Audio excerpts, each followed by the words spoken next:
anniversary world tour.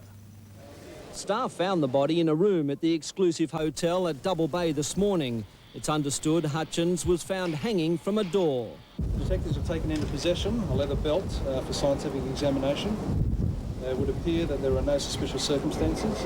Hutchence had been in Australia since Wednesday night. Are we back, Michael? Yeah, great. He was here to prepare for In Excess's upcoming concert tour due to start on Thursday. Any surprises in store? The early stuff? Yeah. When isn't there ever?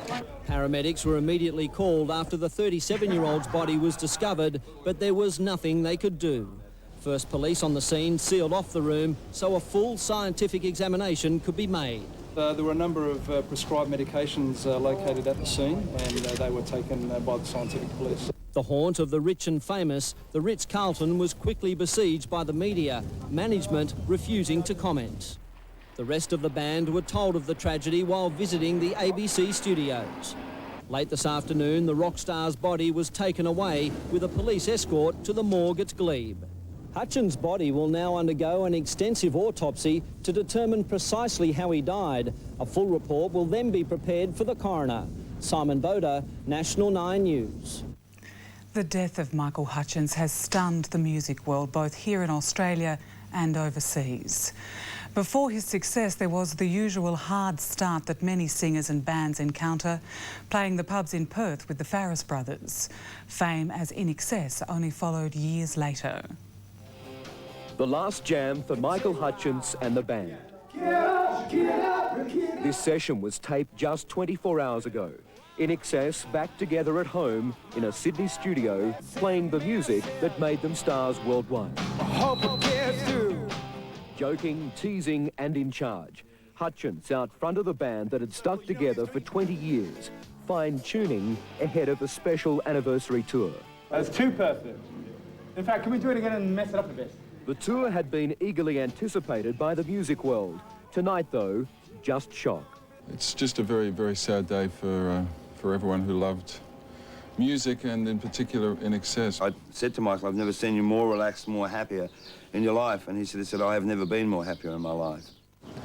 It's just horrific news and I'm in shock. In Excess began as the Farris brothers in the late 1970s, a pub band in Perth. The six good mates did the hard yards, moved east, and by the mid-80s dominated the national scene. 1987 was their breakthrough year. The album Kick sent In Excess's fortunes rocketing internationally. More albums and tours followed in the late 80s and early 90s. But it was the private life of Michael Hutchence that won greater attention. Romances with beautiful women, singer Kylie Minogue and model Helena Christensen. Then the affair with the wife of fellow rock star Bob Geldof. In Paula Yates, Hutchence said he'd found a soulmate, and last year came a baby girl, heavenly Harani Tiger Lily. The tabloids devoured the Hutchence-Yates relationship, their story fueled by the couple's antics, an ugly custody battle over Paula's children to Bob Geldof, then a police drug raid on their London home. The charges were later dropped. But that was all behind them. There was talk of marriage and possibly a permanent move to Australia. But tragically, it's understood Paula Yates with their daughter is in mid-flight to Australia, due later tonight. Michael Usher, National 9 News.